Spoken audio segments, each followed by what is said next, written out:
I don't know. I'm lost without your mother. She could always keep things together. I can't do that. Please don't send me away, Dad. Sweetheart, I don't want to make your life even more miserable than it already is. You should go and see Mum, you know, Dad. She's very lonely. Yeah.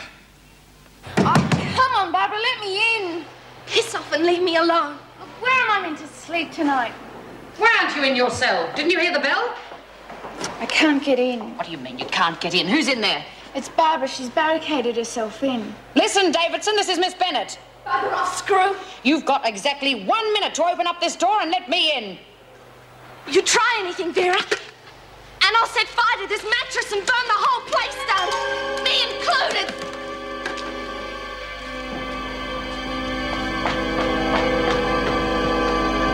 He's just a spoilt brat looking for attention. What do you propose to do? Absolutely nothing. Nothing? But how? We'll leave Barbara exactly where she is. She's had a very easy life all these years. Going hungry for a few days is something she's never tried. And I really don't think her convictions are stronger than her stomach. Don't you agree, Miss Bennett?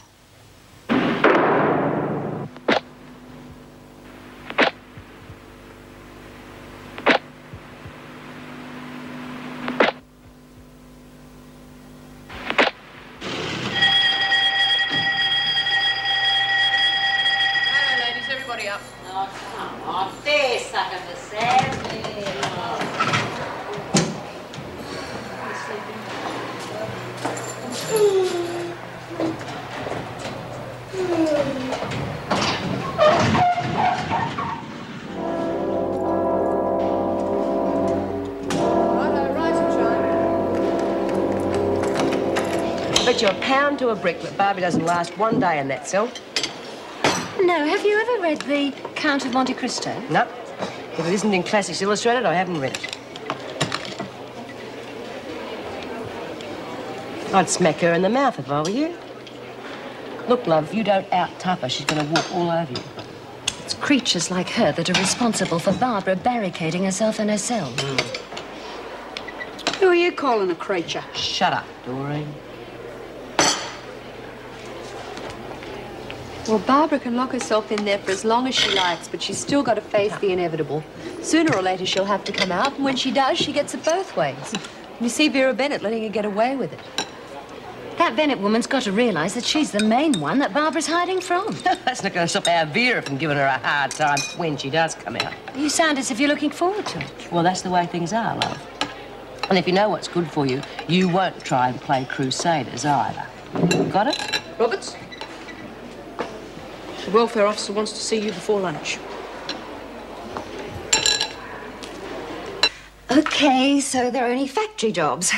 But they are jobs. Well, I'm sure you've done the best you can. Better than best, Mr. Warner. Lynn's got a choice. There's the shoe factory or the electrical works. Yes, but we're country folk after all, and I'm not sure how Lynn will be real happy working in a factory. Well, she's not exactly at home here in jail, is she? Have you any idea how difficult it is to get a job, any job, for a prison inmate? I didn't have much trouble. I beg your pardon? Well, it's a matter of who you know, really, isn't it? I don't think we're communicating. Well, an old army mate of mine, Sid Butterfield, he runs a nursery about a mile away from here, and he's agreed to help out. Well, I don't know if that'd be entirely satisfactory. But why? Well, there's a matter of supervision. I mean, at least in a factory, she has a foreman to keep an eye on her. A nursery, it's a bit of your wide open spaces, isn't it? Oh, you could do with some of that around here. Yeah, I guess so. You needn't worry about supervision. Sid's a tough old bird, and he won't take any look from anyone. Well, I will think about it, Mr. Warner. Why don't you go down there and check it out yourself? All right, I'll do exactly that. Right. I won't take up any more of your valuable time. Do you have to go back, Dad? I'm afraid so, love. I've got 40 acres of sorghum that'll rot in the ground unless they get the harvester through it. Well, we can't lose 40 acres of sorghum now, can we? But we can't last. Oh, Dad, I'll never be able to thank you for all the help you've been. And I'll never stop feeling sorry for all the trouble I've caused you. And Mum. Well, you'd better stop.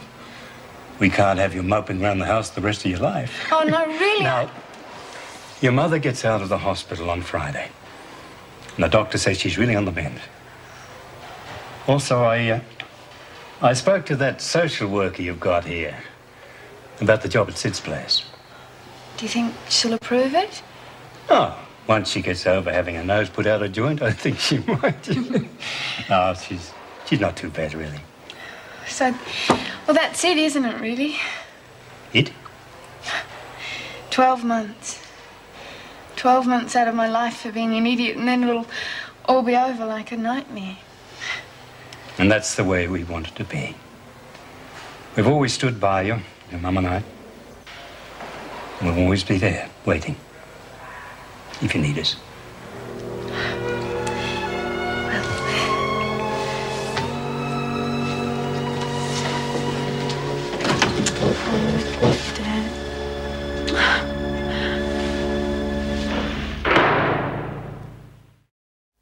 Well, it's all very well for you to say that, but I've never actually done anything. I find that hard to believe. A woman in your position doing nothing with her life.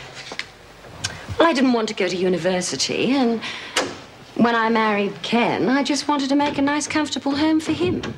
Oh, I did the usual things, the P&C committees, tennis with the girls every Thursday, but in terms of your idea of doing something, well, there just never seemed to be any need.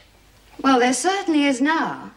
If you try and spend time in prison in that frame of mind, you'll just sink lower and lower. Is this your standard pep talk for the troops, Miss Vernon? Because if it is, I suggest you save it for someone far more deserving. Like who, for example? Well, you could try the governor's niece. Barbara Davison. That poor child's locked herself in her cell because the other women are terrorizing the life out of her with the tacit approval of one of your prison officers. What do you mean, approval? Maybe I should say active encouragement. That's a very serious statement, Mrs. Roberts. It's meant to be. Would you come with me now and repeat exactly what you've told me to the governor? I've seen enough of life in here to know that that would be fatal. Or what if I go to her myself without mentioning you? That's entirely up to you, Miss Vernon. Well, all I know is that we've already had one suicide in this place, and the way things are going, we could have another. Barbara always was a difficult child, but I had no idea she'd hold out as long as this. Isn't there any way in which we can force our way in? Of course there is. If we want to run the risk of Barbara setting fire to herself and her room. Well, how else do you expect us to get her out of there? Don't you realize that every hour she's in there increases the contempt the other prisoners already have for us? They'll be saying that if you can't control your own family, what hope have you got of controlling a prison? Yes. What is it, Miss Vernon? We're in the middle of a most important discussion. It's about your niece, Mrs. Davison. May I talk to you privately?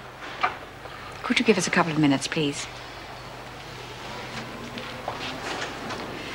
This had better be good. I don't know how good you'll think it is, but I can tell you why your niece is so terrified that she's had to barricade herself in for protection. What do you mean, protection? Precisely that. One of the women prisoners is deliberately terrorizing her. Well, I'll soon put a stop to that. I'll call together all the prison officers and I wouldn't do that, particularly as Officer Bennett is actively encouraging it. I presume you have proof of this. I most certainly have. May I ask where you're getting your information? Well, I can't tell you that. But if you talk to Doreen Anderson, you'll find out I'm right. Would you bring Doreen Anderson to my office at once, please? Gee, Mrs. Jackson, I didn't do nothing, and I'll get behind in the laundry. Well, the governor's more important than the laundry. You think you're tough, do you, Anderson? Eh? I beg your pardon, Mrs. Davidson. Oh, yeah. Beg your pardon, Mrs. Davidson. I said you think you're tough, don't you? Frankie was tough, wasn't she? And now she's dead. How many more people do you want to die before you stop this ridiculous masquerade? I never killed no one. It was that cop. Have you any idea of the damage you've caused? If Barbara goes ahead with her threat and sets fire to the cell, she could die.